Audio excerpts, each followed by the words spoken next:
Perfect? Bang on my chest if you think I'm perfect. Go ahead, bang on it. No heart? You gotta have heart. Miles and miles of heart. This is Patchwork Heart Ministries Young Catholics Respond, brought to you by Breadbox Media. Now, here's your host, Bill Snyder.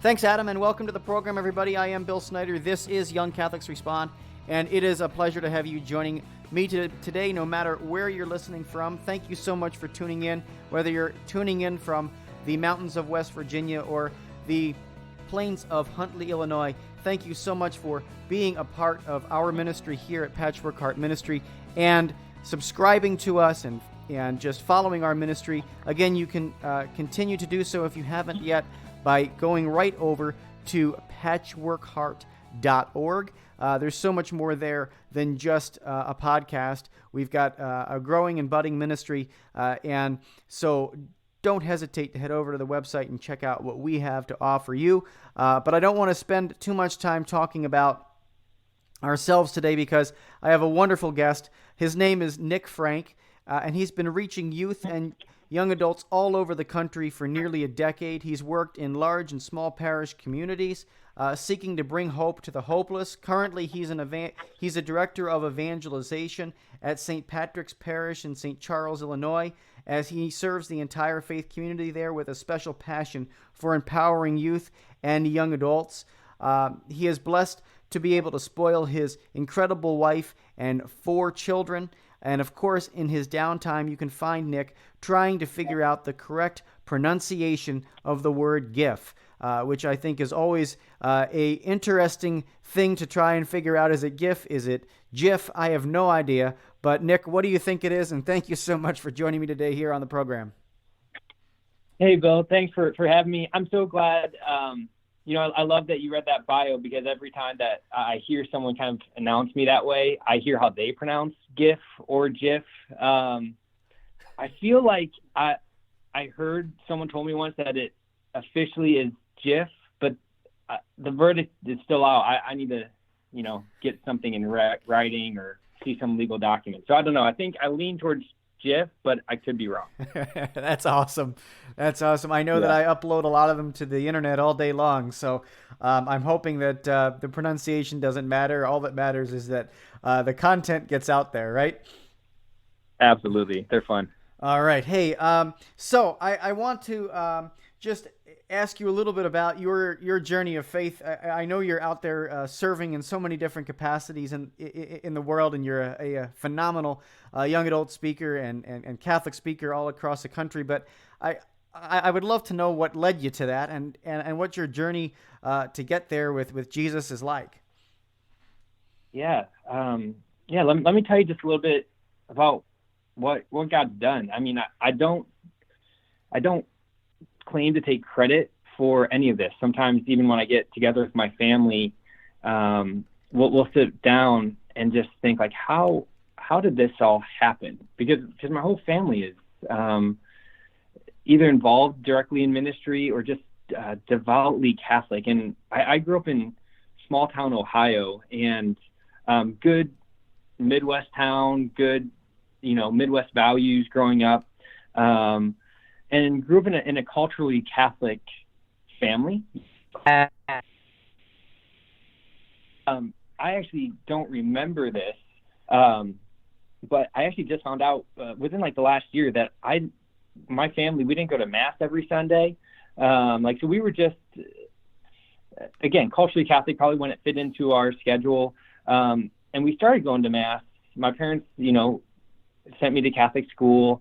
And we started going to Mass because we got a discount if you were active in the parish. And so that was kind of like the start of, experiencing the Mass, or at least having that be a part of my life, which as a kid, I didn't know that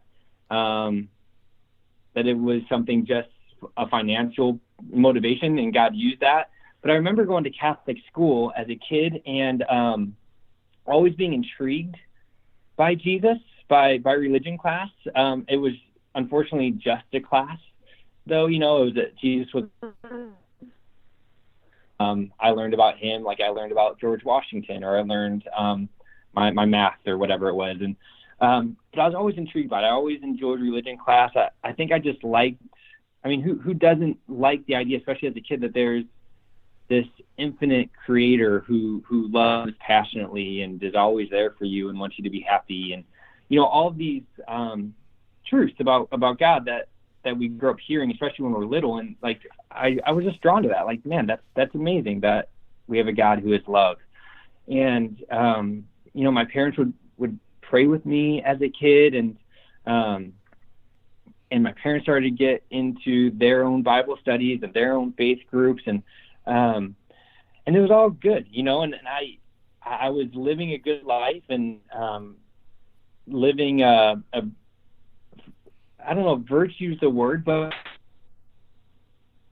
Midwest values, like be kind to your neighbor and don't talk back to your parents, and just general niceties that my parents did a great job bring me up in, that again, as I liked my religion classes, seemed to fit the values that Jesus was asking me to live. And but it wasn't until I was in high school that all of a sudden I started to view my faith differently. And it was actually the summer leading into freshman year, I decided to go out for the soccer team. I played soccer when I was a little kid. I moved over to football, but in high school, went back to soccer.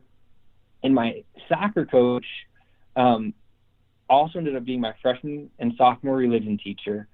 And there was something about him and his godson, who would help coach us over the summer, that was just different. And as my religion teacher, when he spoke about Jesus, he was speaking from experience and from relationship, and not just from a textbook.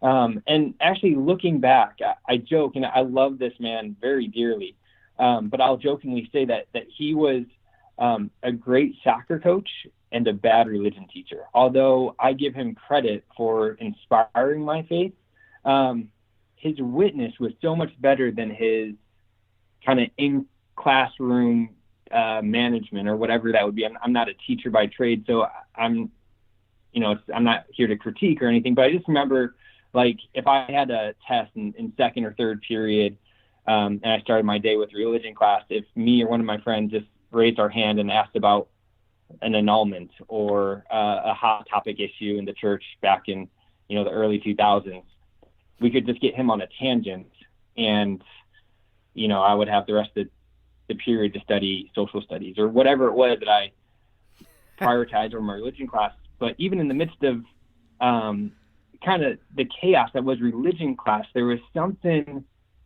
in the way he spoke about Jesus and the importance of the relationship with Jesus and knowing Jesus and praying, that I just realized I didn't get it, that there was something that I had. And, I was this teenage boy, and I already said some of my tactics on distracting him so I could study and prioritize other parts of my day. And so detention was not something that was unforeign to me. And I remember I would get detention in his class, and not that I was being, overly rebellious, but just talking or whatever it was. And so I'd go to detention, and he would show me videos, and my brother and different soccer players would also get detention. He'd show us videos of Pele and all of these greats, and we'd have our own little tutoring soccer coaching time, and it was awesome. And so that didn't necessarily inspire me to behave better, because I actually started to like my detentions with this religion teacher and soccer coach. And I remember one time I came in for detention after class, after school, and I was expecting, to watch World Cup highlights or something. And he just looked at me and said, what are you doing? He's like, what are you living for? What's your motivation? What is the purpose that's driving you? And I didn't exactly know what he was talking about, but I knew that I should figure it out. And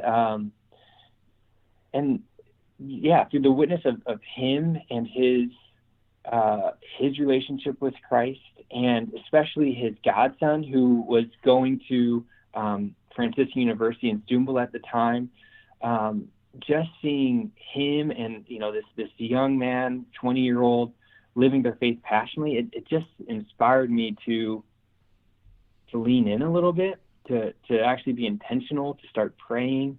It was around this time that I got to go to a conference for the first time. And, I grew up without youth ministry in Northwest Ohio. And so this was the first time I ever had someone really proclaim the gospel to me in a retreat type atmosphere where I was away from all the distractions, and had a powerful encounter with Jesus in the Mass and adoration and confession. And it just slowly started to change my life, because once I knew Jesus was real, like I had no other option. I couldn't deny that. And I was already trying to live good, but I wasn't, I didn't know virtue. I didn't know sacrifice. I didn't know what real love was, and just started to try to bring grace, pray for grace and bring grace with me and ask God to lead me. And I actually remember going to daily Mass. This was a big moment for me too, because I started going to daily Mass with my brother in the summer. So, two 16, 17-year-old boys, I have a twin brother, going to daily Mass is uncommon in a small town where there wasn't youth ministry and there wasn't a lot being offered for kids to really take the faith as their own. And so, of course, at morning Mass by like 50 years got us a lot of attention from the little old ladies in the front of the church. And I remember one day, this little old lady came up to me after Mass and said, like, "Oh, it's so good to see kids here. Are you going to be a priest?" And I wasn't in love with Jesus or the church enough at the moment to see what an honor that would have been if that's what God was calling me. And so I freaked out a little bit. And my reaction, and I don't know where this came from, but I said, no, I'm going to be a youth minister. And I didn't even really know what youth ministry was. Again, I didn't grow up with that. But I said those words out loud, and it just kind of hit my own heart. It was like, wow, like, is that a thing? Could I actually do that? Could I work for the church? Could I work with youth? Could I essentially give kids opportunities that I never had? And I fell in love with the idea.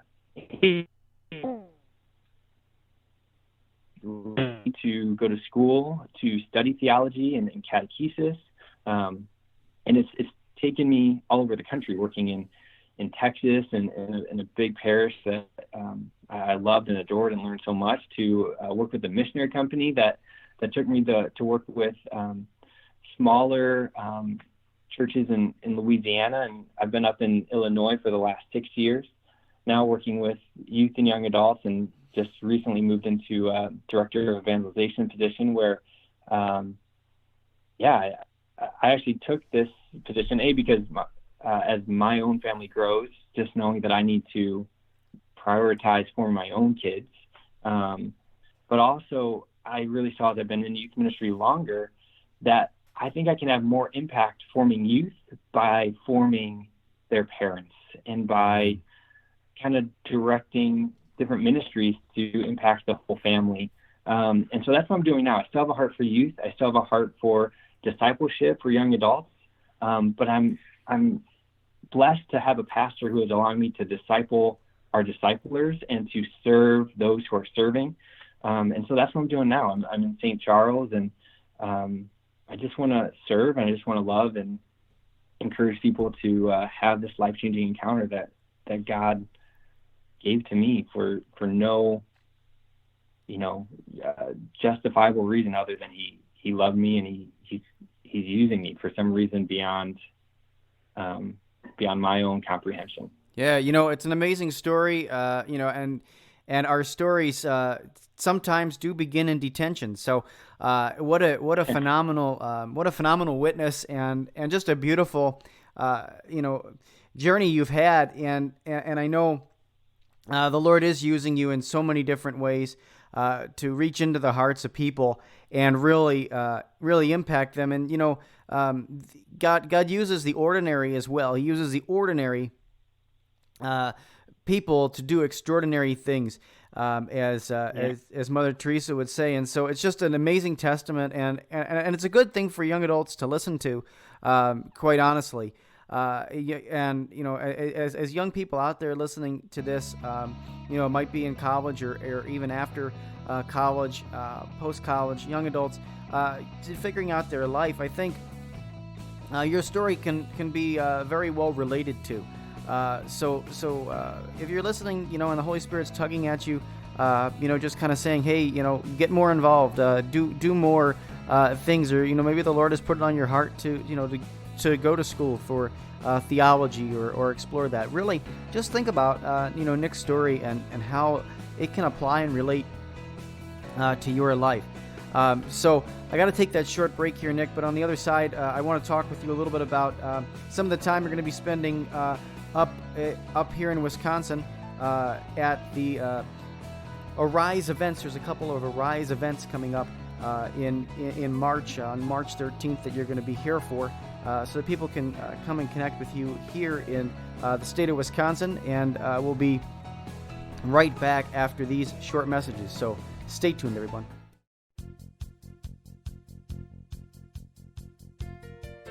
At times it seems like the world today is filled with so much division, bigotry, and hatred. So it's up to us to make sure that we get back to the basics, and that is Jesus Christ and his message of faith, hope, and love. Faith, Hope, Love with John and Morgan Bender is a new project that seeks to do just that by engaging and inspiring Catholics within the Archdiocese of Milwaukee and beyond. Read personal faith stories, interviews, and news, all by visiting the Faith, Hope, and Love blog.blogspot.com or follow us on Twitter at Johnny Bender MKE.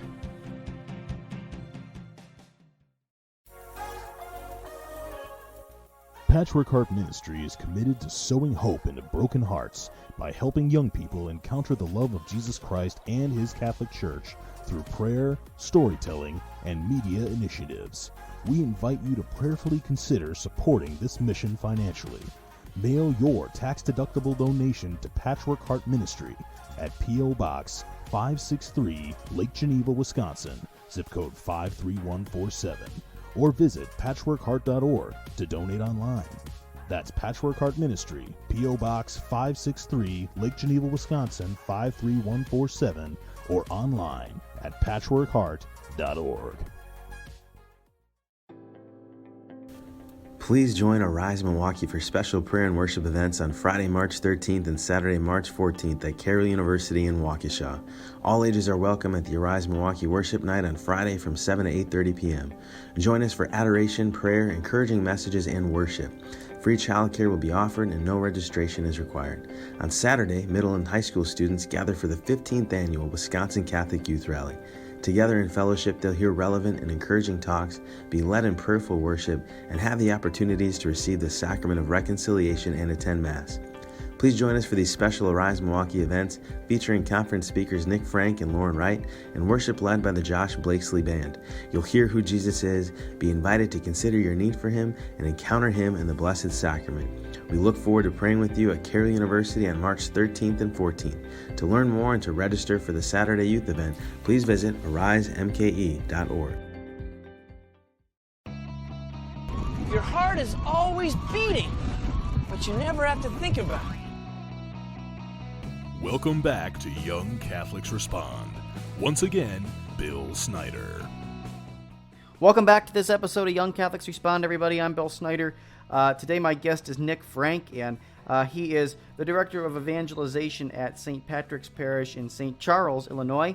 That's a lot of saints where he is, but it's wonderful because Nic is actually going to be up here in Wisconsin. He's going to cross over the border into Packerland, and he's going to be at the Wisconsin Catholic Youth Rally and also the Arise Worship Night on March 13th and 14th. First, I want to plug a little bit about the Wisconsin Catholic Youth Rally. There's a high school and middle school edition that's still open. It's March 14th, and it's from 10 a.m. until 6 p.m. It's open to middle schoolers and high schoolers. You can head right over to wicatholicYR.org. Again, that's wicatholicYR.org to get your tickets and register and all of those things. So high schoolers and middle schoolers, head over there and check out the website to get your tickets. And Nic, I want to ask you a little bit about conferences and why they're so powerful. You know, you mentioned in your story and your witness how, you know, that you were touched by them and you heard the gospel in a new way. So just talk to us about, you know, why somebody listening to this, why a high schooler or even middle schooler listening to this might be saying, this stuff is lame, I don't really want to go. What changes when you encounter the Lord at a conference? Yeah, and I think this question needs to be revisited time and time again, because I think it's easy for kids to not ask that question, but even for youth ministers and parents to forget how impactful these events can be. And I'm not just saying that because I'll be there. I really, even when in my job as a youth minister or working in a church, I look for events like this because there's just so many unique opportunities. And I think for the kids, what they can expect, or why this is important for a kid, is it gives a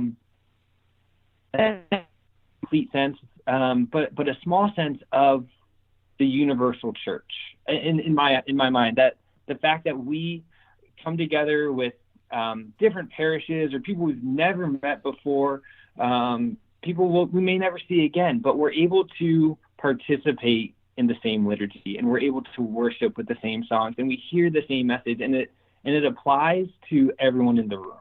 And usually what's amazing about conferences or rallies like this is that because you're drawing everyone to one place, you have the opportunity to bring in someone you've never heard before, someone who is a good communicator or who's very passionate about sharing the gospel. And then the same with the musicians.